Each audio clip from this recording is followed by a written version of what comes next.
Alrighty, we're live and rocking and rolling. All right. So I'm watching this video with you guys, and this is the first time I have seen this all the way through.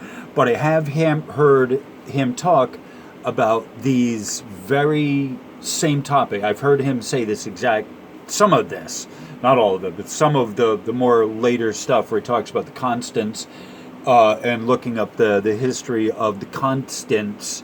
I think this is extremely important for people to understand as they're talking about consciousness. Where is your consciousness based? Are you a science, rational thinker, rational person? Well, here you go. Here's someone that talks about science and rational thought and all of that jimmy jammy in this discussion. And this is a really important discussion to have before we get into any woo-woo stuff of consciousness affecting the Schumann resonance. Is, man, you got to nail down what consciousness is for you and for anyone else and for us collectively as a group. There are 3 levels, 3 tiers, or more and more levels to this than there just being a collective consciousness. Baby, you got a long way to go. I just want to tell you, you will hear it first from me before anyone else, that this whole thing of us evolving and us spiritually advancing and all of that, this is not any leave your body at home kind of shit. This is very much hit the ground. That is alive, it is physical, it is manifesting on a physical effing level, and then some, based on where your conscious intention is and how well you've done your cleaning. That's the most important thing. What kind of spiritual tools do you have? What kind of etheric, non-physical kind of stuff do you have going on? Or are you only about the material, the spiritual, the 3D? Are you, before you can get to another density, you got to already be in the next dimension. And if you've been following along with the decryption, with the analysis that I do of the Schumann, where I explain the verticals, the uprights, are not only the electric, those are the temporal, those are the ones of mind. That's the establishment of the mental. Each one of those spikes, those pillars of light that come in, the thin, very thin, narrow beams that just go all the way from the top to the bottom, those are pillars of light. Those activate the higher potentials of density that can happen. But you can't get a higher density until you have a higher dimension, bing, that comes in. And if you yourself are not living in a higher dimension, you're not going to make it to a higher density. Right? That's kind of what this is me living in that higher dimension, but having made enough videos in this subject, in this topic, where the universe has seen what I've done, and as I've set forward my focus, my straightforward conscious intention, the morphic resonance of the universe percolated up around me, so I was able to kind of get stuff, the receiver for $40. This was free for me just being in there at the right time at the right place. That was free. The keyboard cost me it was originally, this one, the keyboard here. Oh, yeah, at the end of my face, there you go. That keyboard there was, it was at the Salvation Army. They had it marked for $3.99, which is a good price. It had the right serial port, which is what I wanted. And I got it up at a yellow tag. It was 99-cent yellow tag day. So I got $3 off. I found the right cable for there. The speakers were $20 for the 3 of them, and they worked, a little bit. The little thing isn't quite awesome, or whatever. But whatever, all right, whatever. It's the conscious intent of being there, and now having the vision of how I wanted the studio set up.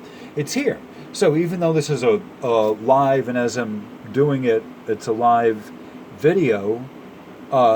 It's still important to remember I'm still testing the system. There's a whole bunch more videos I need to make, and so I have the working equipment now, and so I'm grateful for this. Again, all right, I forget where I was going to go with it. Okay, so this is another video. I'm still on the 27th of August. It's Thursday. I believe it's on a Thursday right now. Blessings and goodwill and good tidings on everyone that's here with me. Thank you all for showing up. You're helping me learn more about the Schumann resonances. Ultimately, this is what we're doing here. We're talking about the Schumann resonances. This is another video. I will just show you really quick that the this comment right here by this person, Bradley, there we go, Bradley Smith, more than 14 hours ago now.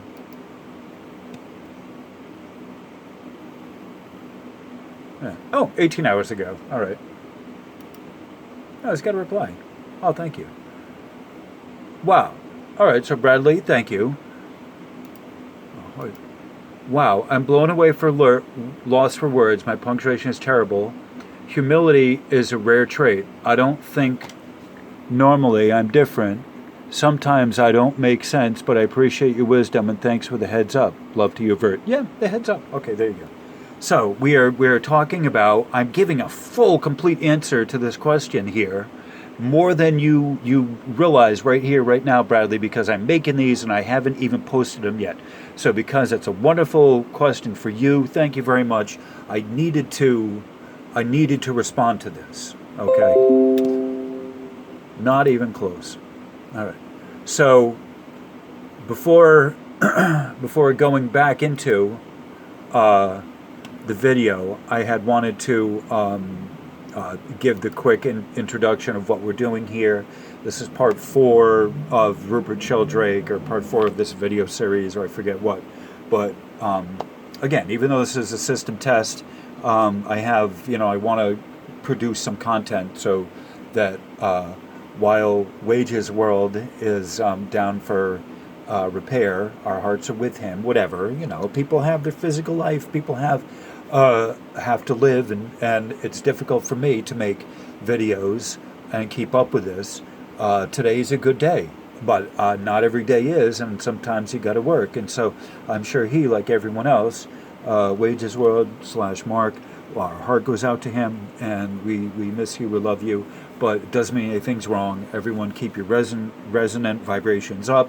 Let's have a class in morphic resonance. I'm at 8 minutes now, and I want to get back to Rupert Sheldrake. So this is we're at the 38 minute 25 second mark right now. So I'm going to start this video right now. Okay. Amino acids that do crystallize in nature, asparagine, cysteine, actually, I'm going to move it back constant. A minute. So could melting points actually increase? Well, this is a very, very heretical thought, and I was trained as a chemist to start with, and it certainly took me a long, long time to be able to challenge the belief in the fixity of melting points. I then decided to look at the history of melting points. I'm perhaps the first person to have done that, because it's assumed they're constant. No one looks at their history. I first started by asking chemists if they'd noticed that melting points went up. And I felt a bit shy about asking chemists something so heretical. So the first chemist I asked was Sasha Shulgin, the designer of designer drugs. And I thought, he's a psychedelic-taking drug designer. At least I can ask him this question. So I did. And far from reacting with shock and horror, he said, well, sure, when you make new compounds, you often find the melting point goes up over time. So I said, well, how do you explain that, Sasha? He said, well, he wasn't thinking of morphic resonance, he just gave a kind of conventional chemical explanation. He said, well, as time goes on, you get better at making it, they're purer samples, and purer samples have higher melting points, because impurities lower the melting point. Well, that's true. And actually, since then, I found every chemist I've discussed this with has come up with the same answer. Well, if melting points go up, it's just because you're getting purer samples. And I said, well, how do you know they're purer? And they said, well, they must be purer because they've got higher melting points. Of course. So I decided to look at a range of compounds that have been around in nature for millions of years in crystalline form. You wouldn't expect to see a change after millions of years, billions and billions and billions of crystals. Then you'd hardly notice any difference today. They probably reach some kind of asymptotic limit and stabilize. But new compounds should show increases in melting point. Ones that have just been crystallized in recent times. Well, here is an example of melting points of amino acids. And on the left we have amino acids that do crystallize in nature. Asparagine, cysteine, and glutamine all occur in nature. And these graphs show that the melting points have hardly changed. 1935, 1980, 1996. These melting points are indeed constant, as you'd expect if melting points have morphic resonance effect in them, and these have been around in nature for a long time. On the other side, we see amino acids that were first isolated and crystallized in the 20th century. L-leucine, for example, there it is in 1930, and by 1958, its melting point had gone up about 25 degrees centigrade. Here we have L-tryptophan in the middle. Its melting point in 1901 was 252. It's now 289. So we see these big increases in melting points, not fractions of a degree, but tens of degrees. This is one set of comparisons. Another set here are compounds that occur in nature and then chemical derivatives only made in the recent century or so. There at the top is L-cocaine, which occurs in coca leaves, and there's very little change. Cocaine hydrochloride, the cocaine of commerce, made by extracting coca leaves with hydrochloric acid, has shown an increase in melting point of about 14 degrees since 1915. Penicillic acid is in excretions of molds. Penicillamine, made in the chemical industry as a derivative of it, has gone up from 192 to about 213. Here's salicin that occurs in willow bark. It hasn't changed. Here's aspirin, acetyl salicylic acid, first invented in the 19th century, used obviously as a very common kind of drug, that's gone up considerably. So here are some actual data from the archives of chemistry that suggest this is going on. It should be possible to do simple experiments in chemistry to find out if this is in fact applying more widely. But this preliminary data suggests something really is happening. In biology, morphic resonance would predict that if you get organisms to develop in an abnormal way, the more often they do it, the easier it should get. Here's a normal fruit fly, which is a favorite organism of geneticists, an unfavorite organism of many householders, but unfortunately this became a real personal clash for me when I proposed doing a whole series of fruit fly experiments at home. And I had a terrible problem with my wife, who banned fruit flies in our house. So that's the regular fruit fly. Here's a mutant one where the balancing organs, the halteres, have been turned into an extra pair of wings. So these are unusual fruit flies. Now it turns out you can find these with mutations, but also if you treat the eggs of fruit flies with ether 3 hours after they're laid, you can produce the same abnormality without genetic change, a bit like thalidomide babies. Chemical change in the environment can lead to an abnormal form. If you do this over generations, the first generation, only about 2% are abnormal. And if you keep doing it, the percentage goes up and up and up till you're getting about 30% abnormal. This has nothing to do with mutations.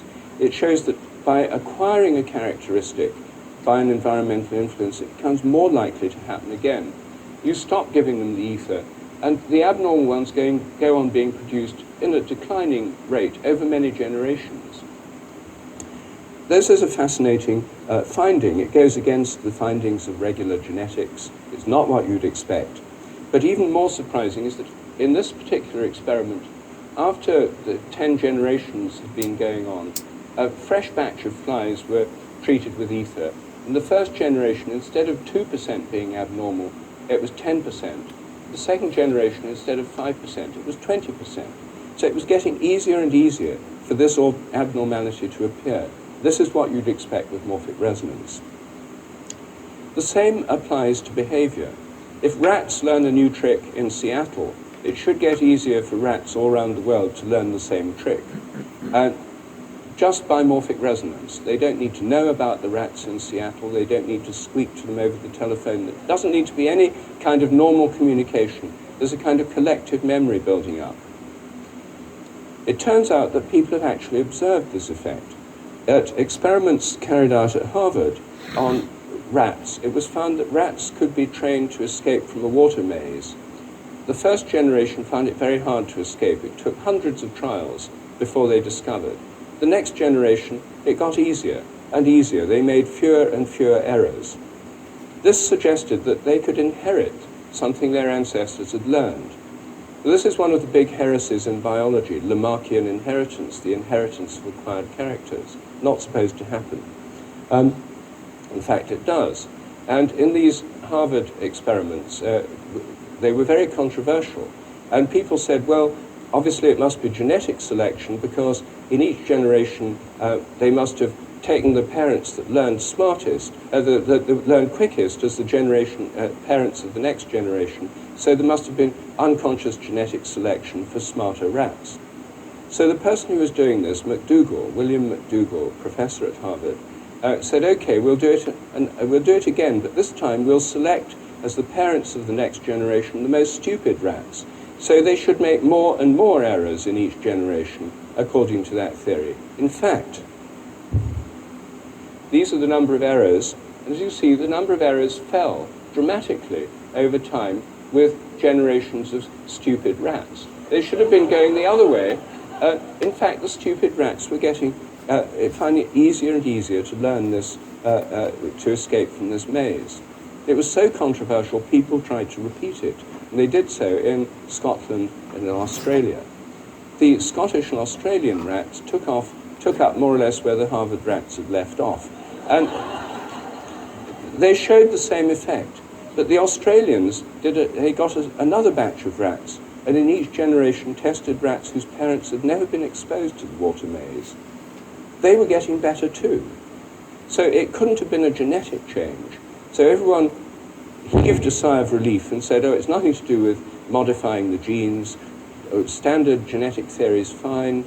But what they didn't explain was the effect itself. This was left completely unexplained because it didn't fit in. And these data are lying there in the archives and fit perfectly with the idea of morphic resonance. Now, the idea of morphic resonance should also apply to human beings. It should be getting easier to learn things that others have already learned. It should be getting easier to learn to program computers, do windsurfing, skateboarding, any of these new skills that people learn. Most of them are getting easier to do, but of course it could be because of TVs, instructional videos, better designs, new training methods, and so forth. So to test morphic resonance, you need to do specially designed experiments. One experiment that I conducted in Europe in the 1990s is, in the 1980s even, one of the first experiments involved puzzle pictures. This is a puzzle picture, as used in this experiment. Now, if you look at it, you may not actually see very clearly a particular image that's hidden within it. If you just look at it for a little while, see if you can see it. I'm going to show you the answer in a moment, and then I'm going to ask you how many of you actually saw that. I know it's going to be a small minority. Okay, there's the picture. Here's the answer.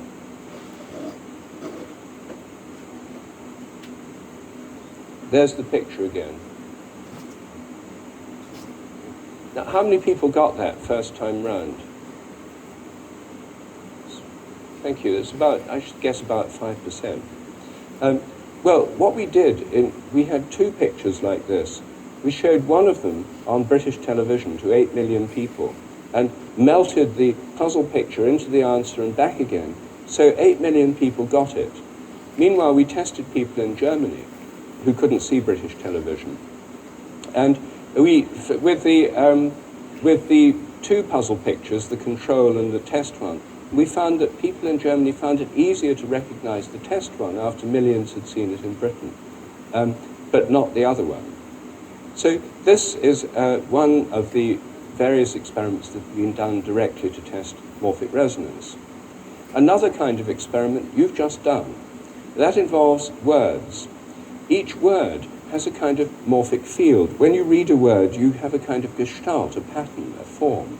You don't spell out every word, k-a-t, cat. You just see the word, you get it instantly. That means there's a kind of collective memory for reading words, for real words. But not for false words. If you have the same letters, T-C-A, for example, it doesn't make a word and you don't instantly get it. It's been found by a number of investigators that if you compare people's ability to remember or recognize real words compared with false words, most people, without knowing they're doing it, can recognize the real words better. You've just done an experiment that involved 8 Greek words, three-letter words. 4 of those 3-letter words that you saw were real Greek words that have been read by Greeks for millennia. The other 4 were anagrams of real words that aren't real words. And the question is, will you have remembered the false words less well than the real words? And we've done tests that show that people can't consciously tell the difference between the real and the false words, people who don't know Greek. But so far, I've done this experiment 8 times. 7 times, it's shown a clear, significant positive result. I don't know the results of this. My assistant's going to have many happy hours of marking your answers, and we'll find out the results probably in a week or two's time. But so far, this kind of experiment is giving very encouraging results, that people have an unconscious ability to read languages that they can't read normally, an unconscious ability to recognize real words because of morphic resonance from those who've done them before. One of the very few areas where standard tests have been done over many years where you can look to see if there's a change in time is IQ tests. Similar tests have been done now for decades. According to morphic resonance, the scores on IQ tests should be going up, not because people are getting smarter, but because the tests are getting easier. And so I predicted this in the 1980s, but I couldn't get hold of the data from IQ tests. And I was delighted to find that a scientist called James Flynn did actually do this. And he found that in the US, there's been a very dramatic increase in average IQ test scores since the 1910s, right up to the present day, showing a really significant increase. This has been mirrored in many other countries too. IQ tests are getting easier to do, but people are not getting smarter by any other criterion. This is now called the Flynn effect, and it really baffles psychologists. Flynn himself says he's baffled by it. People have tried to explain it in terms of better nutrition, more brain growth, more TV. They've tried all sorts of things, more exposure to tests. None of these explanations really explain it convincingly. And it remains an unsolved mystery. It's just what you'd expect on the basis of morphic resonance. A couple of years ago, my older son, who was then 16, was doing the national examinations in Britain, which we call GCSE, General Certificate of Secondary Education. Everyone in the country has to do the same exams, and of course they do them at the same time. Before the exams, he came to me one day and said, very excited, and he said, I and my friends have just thought of a way of getting better scores at GCSE without any extra effort. And I said, well, that sounds a good idea. What's it based on? He said, morphic resonance. And So I said, well, how did you work that out? And he said, well, one of my friends had been reading your book. Note, he hadn't, but one of his friends, and he said, and we were discussing it, we came to the conclusion that if in the physics and maths tests, for example, where there are 15 questions, if we do questions 14 and 15 first, and then go back to question 1, 2, 3, 4, we'll be about 10 minutes behind everyone else in Britain for all those other questions. We'll get a boost by morphic resonance.